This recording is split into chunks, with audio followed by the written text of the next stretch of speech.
자, 이모군란 이후에 계합파가 분화, 쪼개집니다. 온건 계합파랑 급진 계합파로 쪼개집니다. 우리 이모군란 결과 중에 하나가 뭐였냐면 청나라가 간섭이 강해졌습니다.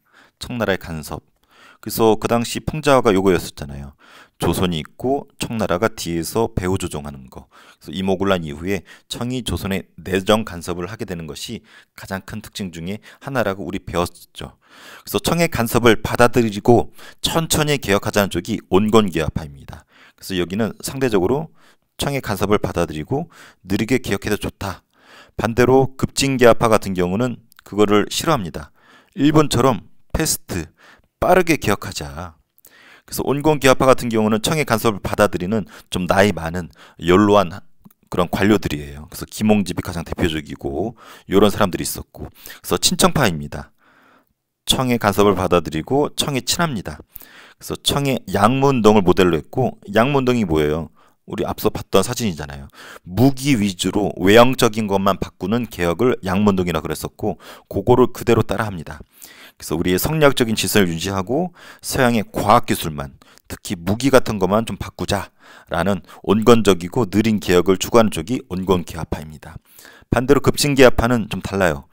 김옥균이라는 사람이 대표인데, 김옥균을 비롯해 요 사람들이 급진개혁파인데 특징이 아버지가 높은 관리야. 그리고 얘네들도 엘리트야. 10대 후반에서 20대 초반에 젊은 애들이었고 혈기가 왕성한 빠른 개혁을 추진하고자 했던 애들이고, 얘네들은 청나라의 간섭을 싫어합니다. 오히려 얘네들은 친일파입니다. 친일파.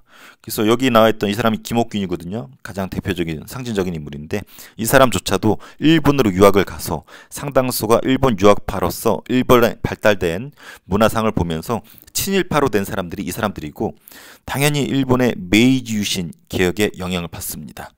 양문동이 겉만 바꾸자는 운동이었다면 메이지 유신은 겉과 속을 완전히 바꿔버리는, 문명을 완전히 바꿔버리는 급진적인 개혁이었었죠. 그래서 여기 보는 것처럼 복장과 머리 스타일, 제도까지 모든 걸 바꿨던 일본의 메이지 유신을 따라하고자 했던 애들이 급진개혁파입니다. 그래서 서양의 기술은 당연하고 그들의 속에 해당되는 사상과 제도까지도 완전히 싹 바꾸자는 쪽이 급진개혁파의 주장입니다. 그래서 온건개혁파랑 급진개혁파가 으르렁대고 있어. 아직은 청이 간섭하고 있기 때문에 온건개혁파가 주도권을 쥐고 있지만 급진개혁파가 그런 상황에 대해서 불만을 가지고 있는 거죠. 그 불만이 빵 터진 것이 갑신정변입니다. 갑신년에 일어난 정변. 정변은 총과 칼로 나라를 뒤엎은 것을 정변이라고 해요. 여러분이 알만한 단어로는 쿠데타. 신하가 왕을 위협해서 쿠데타를 일으킵니다. 그래서 그 배경이 되는 것이 세 가지가 있어요. 일본으로부터 차관을 도입을 시도했지만 실패합니다. 누가 시도했냐면 김옥균이. 아까 김옥균은 급진개혁파의 대표였었잖아요. 개화 정책을 추진하다 보면 돈이 부족하죠. 돈이 필요하고 돈이 부족하다 보니까 김옥균이 큰소리 뻥뻥 칩니다. 얘네들 친일파잖아. 나 친일파인데 일본 가서 내가 돈 꿔올게. 나만 믿어. 했는데 일본이 안 꿔줘요. 실패해요. 그래서 급진개혁파가 입지가 줄어들겠지. 큰소리 뻥뻥 쳐놨는데 실패했잖아. 그리고 청푸 전쟁이 터집니다. 베트남에 대한 주도권을 두고서 청나라랑 프랑스가 전쟁이 벌어져요. 그래서 우리나라에 들어와 있던 청나라 군대가 2분의 1 정도가 빠져나갑니다. 그러면서 정변을 일으켜도 절반밖에 남아있지 않는 청나라가 개입을 크게 못할 것이다 라는 착각을 하게 되죠. 그 다음에 세 번째, 일본이 부추깁니다. 일본 공사, 일본의 외교관이 김옥진을 찾아와서 부추겨요. 옥진아, 내가 있잖아. 내가 지원해줄게. 바나나도 지원해주고 너희 지원해줄 테니까 급진개혁파한테 지원을 약속을 하게 됩니다. 근데 믿지 말았어야 됐는데 섣부르게 일본의 약속을 믿었어요. 그래서 D-Day를 설정을 합니다. D-Day, 거삿날이죠. 거삿날은 이날이었어요. 우정총국 개국 축하 파티. 우정총국이 뭐냐면 우정국이라고도 해요. 우리 앞서 배웠습니다. 근대식 우체국이에요. 이것을 오픈하는 개국 축하연회 D-Day로 잡고 사람들 많이 모일 거 아니야. 누가 많이 모이면 당연히 이제 급진개혁파도 모이겠지만 지금 실권을 잡고 있는 온건개혁파들 있죠. 얘네들이 모인단 말이야. 그리고 왕족들도 모이고 여러 사람들이 모이는데, 한마디로 김옥균을 비롯한 급진개혁파들은 그들이 죽이고 싶어하는 상대 애들이 여기 다 모입니다. 그래서 여기에 모였을 때 여기다가 불을 지릅니다. 파이어. 그러니까 사람들이 살고자 막 뛰쳐나올 거 아니야. 살려줘 살려줘 하고 그 바깥에서 칼을 든 사람들이 싹싹 해가지고 죽여버립니다. 그래서 정변을 일으켰어요. 상대당의 사람들 죽여버리는 거죠.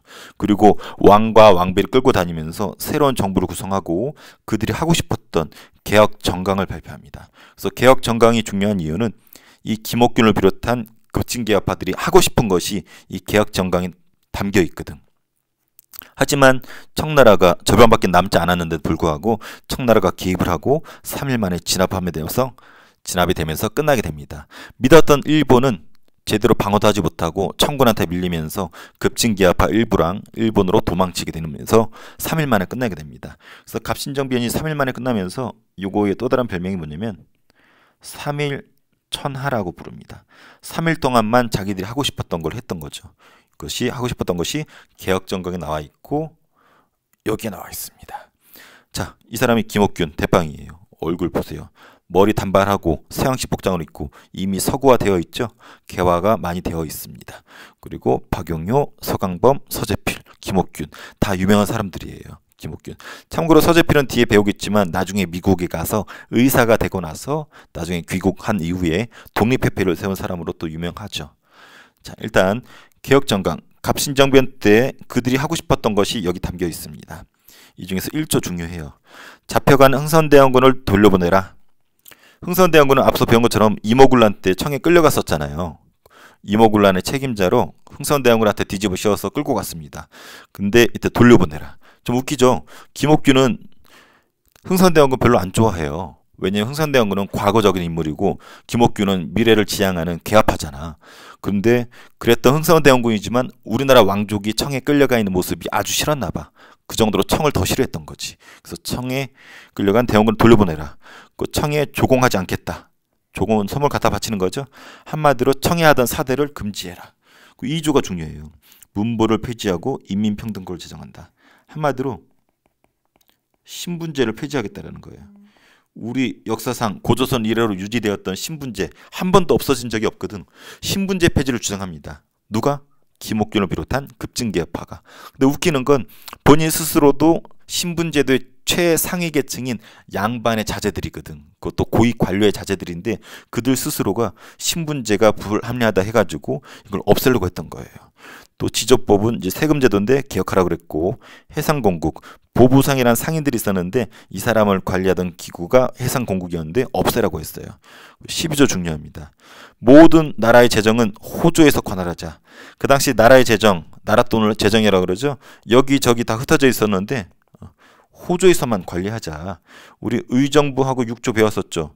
6조가 6개의 조가 있는데 그 중에 하나 호조에서만 관할하자. 이것을 이렇게 부릅니다. 재정을 한 군데로 몰았다. 재정의 일원하다. 이런 표현을 씁니다. 그래서 재정을 일원화를 주장하면서 호조를 이때 언급했다라는 거 시험 잘 나옵니다. 그리고 제일 중요한 거예요. 대신과 참차는 요거는 높은 신하들을 말하거든요. 신하들이 모여서 나라 일을 결정합니다. 요 신하들의 모임을 뭐라고 그러냐면 내각이라 불러요. 그래서 신하들한테 나라 일을 맡겼다라는 거야. 이게 뭘 말하냐면 요 부분을 말하는 겁니다. 정치체제. 요거 중요해요. 앞으로 계속 나올 부분인데 요거 구별할 수 있어야 돼요. 전제군주제, 입헌군주제, 공화제가 있습니다. 일단 1번과 2번 공통점은 군주라는 말이 들어가. 군주는 왕이 있다는 뜻이거든. 근데 전제군주제는 왕권의 힘이 무지 셉니다. 신하들보다 세기 때문에 왕이 하고 싶은 대로 할 수가 있어. 법은 있지만 법은 무시해버리고 지들 마음이에요.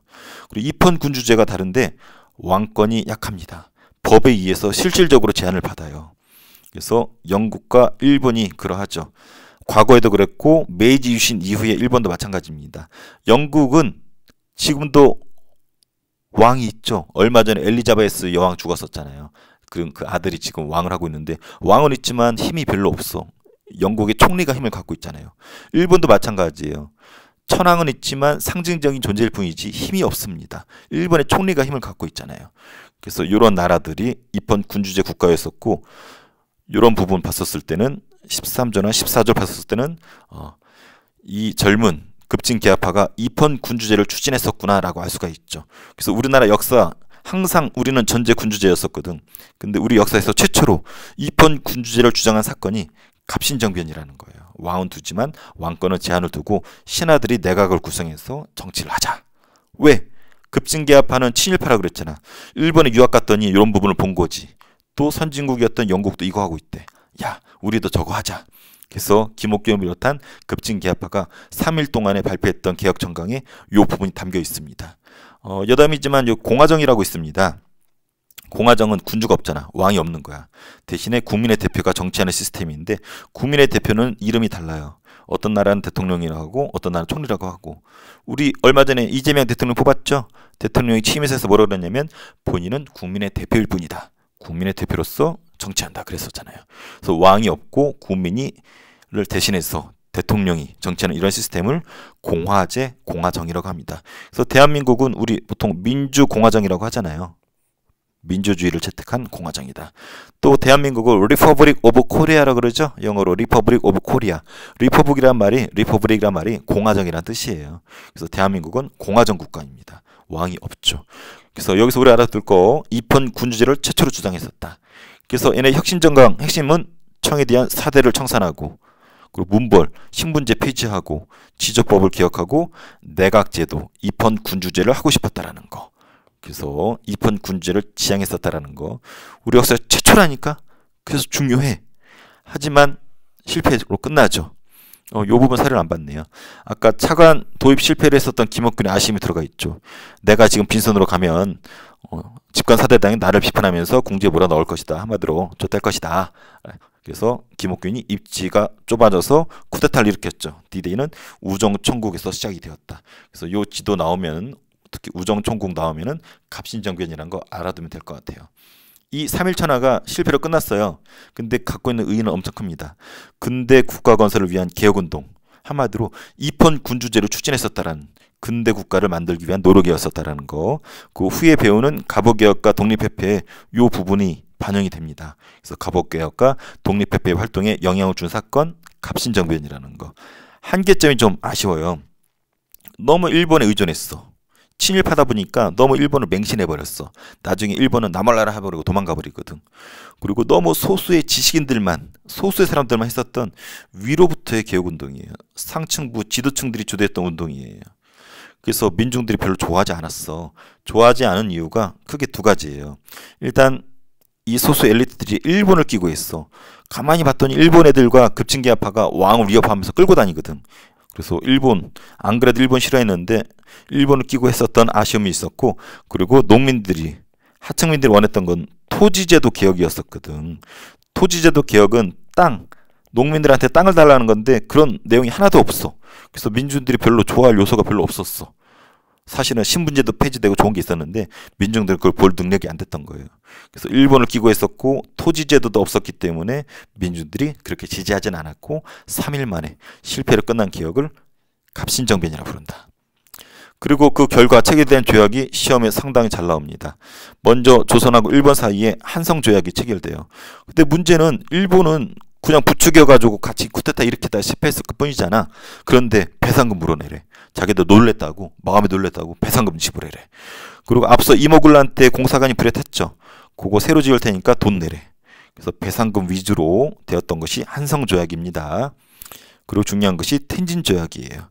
현재 갑신정변 때문에 원래 들어와 있던 청나라가 있었고, 그리고 일본이 들어와 있죠. 그래서 일본과 청나라가 우리나라에서 지금 충돌하게 생겼잖아. 그래서 공통된 내용이 뭐냐면 청나라 돌아가, 일본도 돌아가, 양국 군대가 철수한다. 근데 나중에 다시 들어올 일이 있을 거 아니야. 들어올 일이 있으면은 상대국에 미리 통보해달라.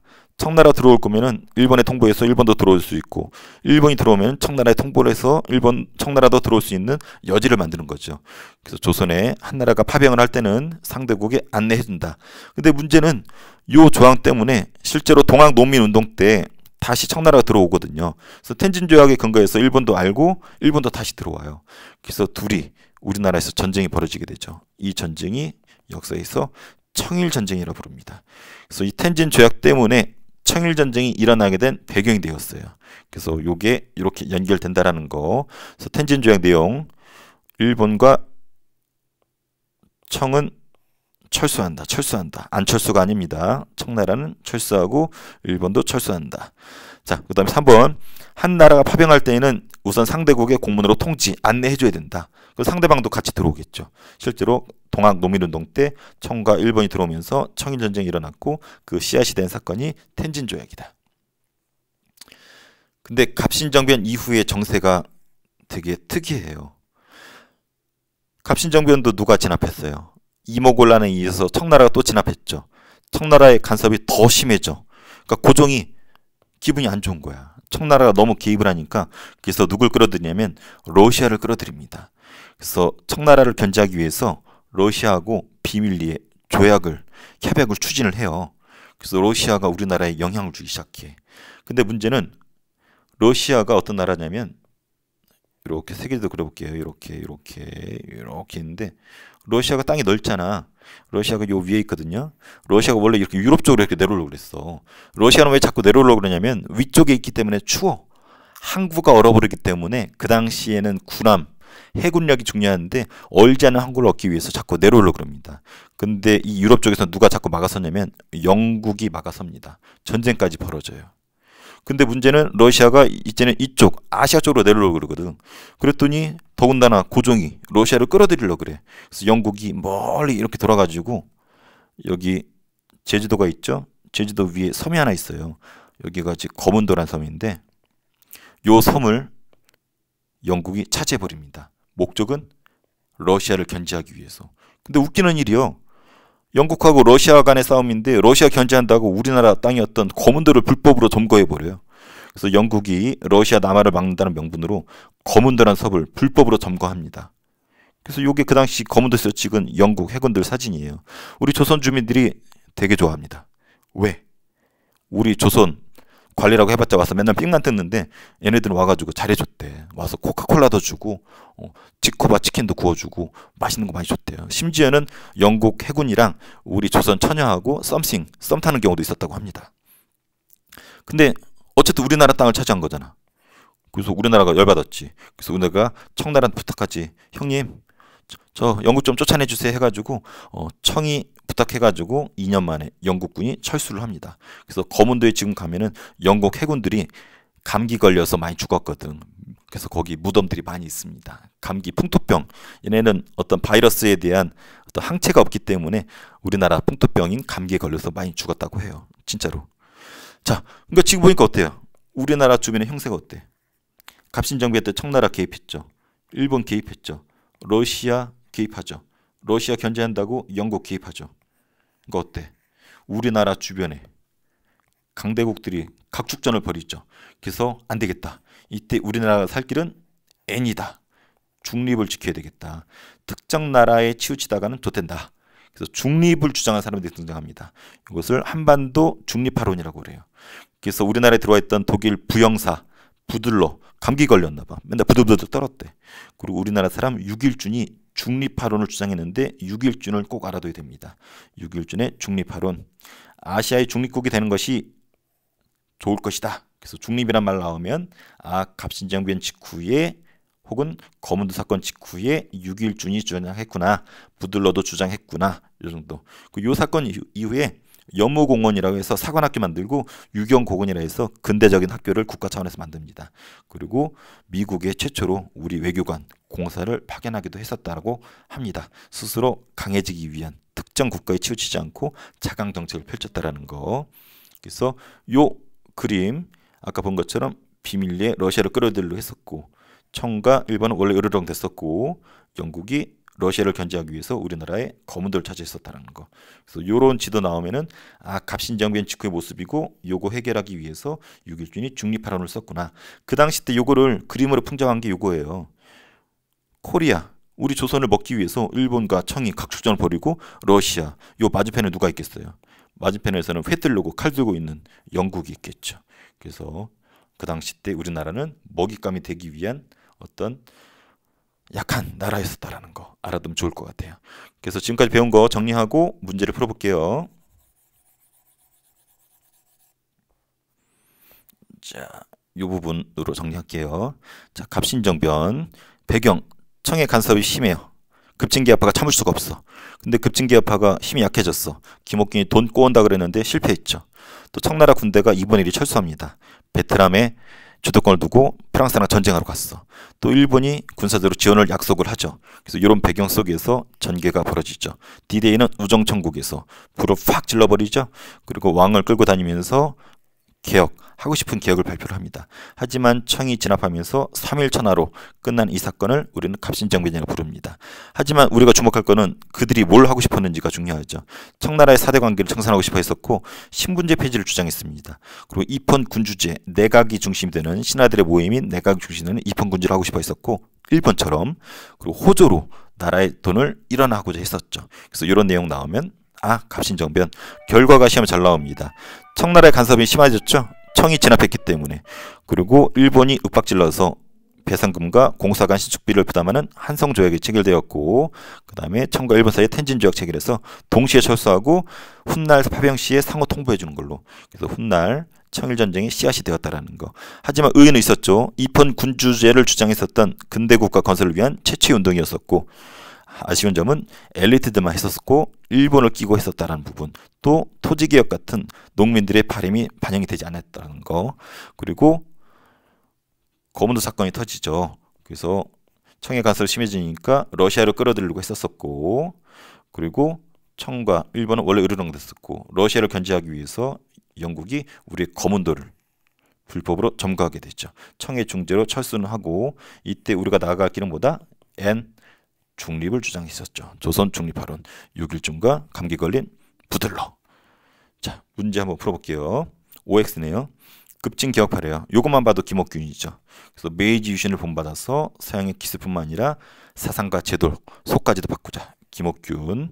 그 다음에 우정국 축하연을 계기로 일어난 것은 갑신정변이죠. 자, 갑신정변으로 조선과 일본 사이에 맺어진 조약은 텐진조약이다. 아니죠. 조선과 체결한 게 아니라 일본과 청나라 간에 체결한 조약이었었죠. 그리고 러시아의 남하를 견제하기 위해서 영국은 거문들을 불법 점령했다. 맞습니다. 자, 미추진 정변에 대한 설명. 우정천국 나오니까 정변하면 무조건 뭐예요? 갑신정변이죠. 갑신정변. 급진개혁파가 일으킨 거. 그래서 3번이 되겠네요. 개혁정강에 문벌 폐지, 신분제 폐지가 들어있었죠. 최익현, 이만손 등이 한 건 뭐예요? 우리 알고 있는 위정척사운동이죠. 위정척사운동. 척합이 건립한 것은 신미양요 직후였었죠. 신미양요 통상수교 거부정책 일환이었고 일본의 간섭이 심해진 게 아니라 갑신정변 이후에는 다시 청이 진압하면서 청의 간섭이 심해졌고 99인들의 차별이 배경이 된 것은 이모군란이었었죠.